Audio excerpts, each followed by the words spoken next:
Hi, I'm Chaesung Chun, teaching at Seoul National University. Today we have Dr. Kurt Campbell, who is very famous. Maybe no introduction is needed, but let me very briefly introduce our guest today. Dr. Campbell is chairman and CEO of the Asia Group, chairman of CNAS, Center for New American Security, and a director for Standard Chartered Bank from 2009 to 2013. He was Assistant Secretary of State for East Asian and Pacific Affairs, and he was also a Senior Vice President and Kissinger Chair at CSIS. As you know, he is the author or editor of many books and writing author on the pivots. So he has done many great things, remarkable things on Korean matters and also Asia-Pacific matters. So today it's a great honor and pleasure to have him in this interview. So I will ask several questions to Dr. Campbell. Let me start with North Korea. So in the last interview with Washington Street Journal, you said the North Koreans have been very careful. They know exactly how to walk right up to the wire and not to trigger a crisis. I think this is a very exact observation about what North Korea is doing these days. So can you evaluate how both South Korean government and U.S. government is doing in terms of deterring North Korean provocations? Well, first of all, thank you very much. I really appreciate the chance to sit down with you today. Look, I think the United States and South Korea at a fundamental level have done an outstanding job. We've maintained peace and stability fundamentally on the Korean Peninsula now for over 40 years. That's no small feat, significant, and during that period, South Korea has become one of the most dynamic, innovative countries on the planet with a robust, thriving democracy and civil society, where North Korea has become one of the most brutal, backward, retributive states on the international scene. So I think on some strategic level, this has been an unalloyed success. But at the same time, it is also the case that North Korea plays a weak hand very effectively. It prods, it pokes, it creates specific crises in a way to try to understate and underscore their power and ability to prod, and also attempts to get the United States and South Korea to feel impotent about its own power, right? And they've done that again and again, shelling of the islands, sinking of the Cheonan and the like. The worry is that that approach requires a very delicate calculation and a design of provocations. My worry is what's happening in South Korea is that the appetite for caution, the determination to avoid a crisis, I think in all likelihood, there is a growing sense in the armed forces and elsewhere that if they're tested, they're going to respond.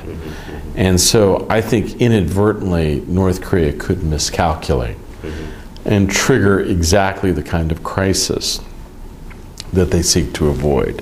I think North Korea knows fundamentally that if a conflict started on the Korean Peninsula, under every circumstance, their regime disappears. So it's not in their strategic interests to take it over the line. But at the same time, they are finding it, I believe, more difficult to figure out exactly where that line is. Right. Also, maybe you have noticed some atmosphere in South Korea toward unification this year. It is based on some observation that there might be some unexpected contingency in North Korea. And also we know that North Korea is pursuing the so-called two-track policy, and they don't have any intention to denuclearize themselves. So we don't have much measure. The problem is, as time goes by, North Korea seems to be stabilized in terms of political regime. Economic performance is not bad so far. So even though we have some hopes for unification, if North Korea under Kim Jong-un may, sustain themselves for some time, then it's very hard for us to bypass North Korea policy. As you said, we need to put more pressure and give them some incentives maybe toward denuclearization, reform, and opening. So how do you expect short-term or mid-term resilience of North Korea's regime, and what's the basic guidelines for North Korea? Well, let me just say, generally speaking, I think, again, at the strategic level, we've been successful. Deterring conflict in South Korea is strong, and the alliance system is essentially held together, and there is even an overlap in agreement on how to proceed with respect to China as well. In truth, it would be difficult to describe how many times personally I've been wrong about North Korea. Certainly many more times than I've been right. And much of that has to do with the survivability of the regime.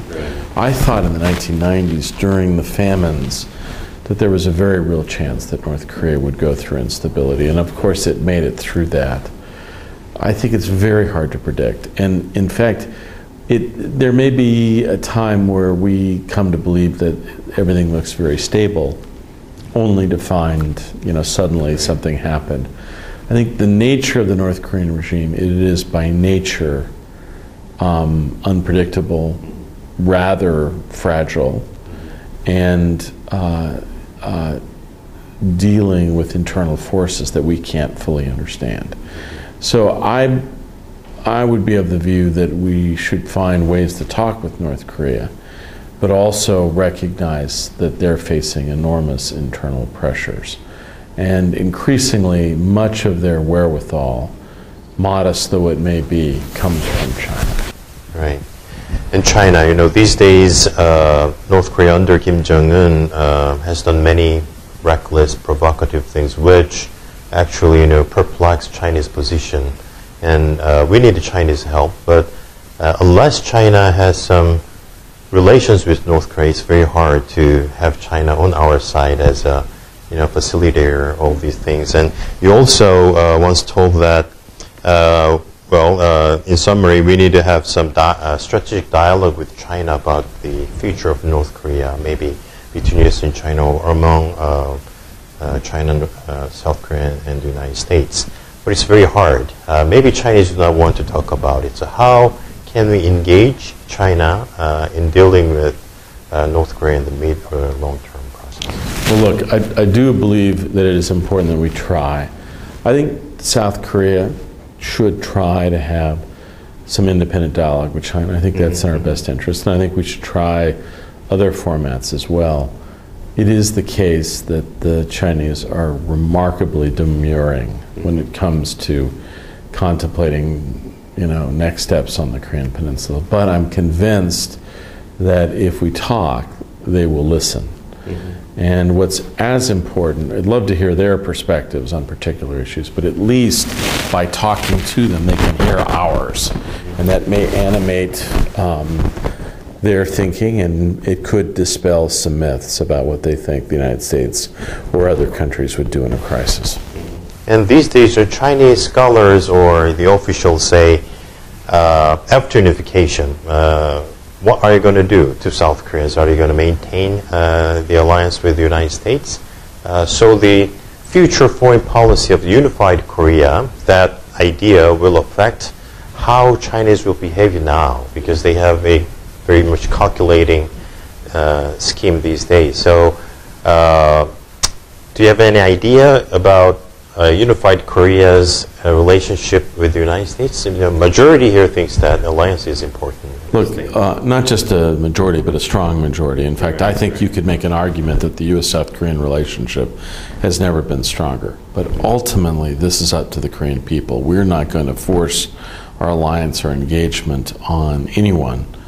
We believe that the alliance continues to serve the interests of both nations and, importantly, the region as a whole. And I can imagine a situation where, you know, we have a range of engagements, right, at various different levels. And that, I think, could be very important to the relationship in terms of next steps. But I don't believe that the absence of dialogue of this kind is in any way our best interests. So I like your overall approach. I think it's the right way to think about it. And I think most people who I work with who follow these issues carefully would say the same. So as a both practitioner and strategist, do you think some dialogue between U.S., China, and South Korea may be possible, specifically on the issue of the future of North Korea? Look, I'd like to see a number of minilateral interactions. Sure. I'd like to see the United States, South Korea, and China have some discussions. I think that could be very valuable. Frankly, I'd like to see the United States, China, and Japan, if at all possible. We have found it difficult generally to get China interested in those kind of format. And we're not completely sure why. Part of it could be an ambivalence with respect to anything other than bilateral interaction.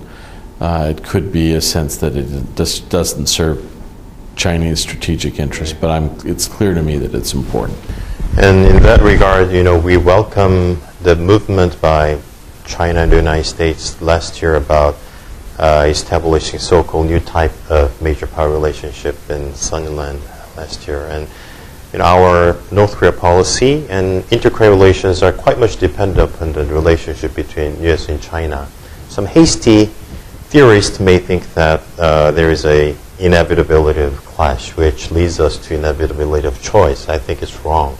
There are a lot of more complex, multi-layered relationship. And North Korean nuclear issue is one of them. So how do you evaluate that term last year, and how do you expect how much China issue will be important in the future American foreign policy? Well, first let me say that the countries that are most effective in Asia are those countries that have good relations with both China and the United States. South Korea, Australia, Singapore, others. And it's very clear that neither the United States or China are asking or expecting countries to make choices like that, one or the other. And I think sustaining both, relationship with both, is fundamentally in the best interests of all countries in Asia as a whole. I think, what was your second question? Just you know, the personal evaluation about so-called new type of great power relationship. So look, you know, the Chinese are very fond of bulletin boards, of banners, you know, constructive strategic partnership, great power, you know, condominium or whatever the partnership that you described. I don't, in a knee-jerk way, reject these different frameworks, and I understand why they are done. But my worry is that what they obscure is the hard work that needs to be done around some specific issues. And so it's one thing to just say, oh, it's new great power relationship. But really what we need is a deep dialogue between the United States and China on a whole range of issues, as we discussed earlier, military issues, cyber issues, so that we're not surprised when the Chinese government take a different perspective than we anticipate. Yeah, that is related to the Asia-PBOT strategy, which you did a lot of works. After several years, you know, when the United States is so much focused in Asia, we have many problems in other areas in Europe and Middle East, and they raise some questions about the commitment deficit of U.S. to other regions, which also give rise to doubts here, probably Japan, you know, Cadiz problem last year and the East China Sea issue. So all issues are related across regions. Yeah. So, but Asians, you know, want to sustain the Asia-PBOT strategy. So how do you think this Asia pivot strategy will continue, especially after this Obama administration, after 2 years? Look, I think it will continue. I think it's built into our national DNA now. I think there's a broad recognition that it's in the strategic best interests of the United States. But as you described, there is a tension between these urgent, demanding, extremely difficult tasks in the Middle East and South Asia, and compare and contrast this with the rising American position in Asia. So I think we must have the wit and wisdom to find the time and attention to focus on what's going to be the dominant issues in the 21st century going forward. Right. So the commitment of the American government to Asia Pacific is will continue across. Yeah, and yes, and I believe it's not just the U.S. government; it's the business community, it's Congress as well. There is a growing recognition that this is where our future lies. I don't think we do enough to communicate that to friends in the region, but it is still nevertheless the case. Under that framework, what I'm interested in is the changes of hub and spoke structure, so-called, and there are 6 lines of commitment, for example, of Asia rebalancing, all those principles, and inter-spoke relations, for example, South Korea-Japan relations are really important, to have a more concerted actions. And your statement about this issue in South Korea-Japan relations is quite much often cited. And you said, my particular view is that U.S. has to take a leading role in facilitating a closer relationship between Japan and Korea, I think, which is welcomed by both Japan and Korea. So do you have any specific measures in mind? Well, look, let me just first say the dominant wisdom has always been that the United States should stay out for fear that we're going to alienate one or the other. But I think the real issue by staying out is now the risk that we alienate both, and that we need to send a stronger message. Now, I actually thought an idea is I think a diplomat, senior, very distinguished, that would shuttle between the two countries over a period of time, just listening, passing those messages on, passing those. I think that simple tool could send a very powerful message that the United States is very committed to the relationship. We wouldn't have to say much, but we could do some encouragements around the side to both South Korea and Japan.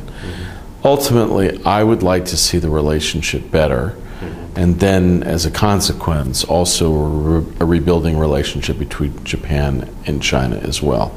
But it is not clear, as we talked earlier, whether China has decided to basically write off Abe. We just don't know. We'll have to test that going forward. But I do believe that kind of diplomacy is in our best interests, yes. Last short question. So, having said all this, do you have any recommendations to South Korean government or people about our foreign policy in the future? Well, first, let me just say I'm very confident about South Korea. I believe that this new concept of unification is smart. I think South Korea prepares well and has done its homework on this set of issues.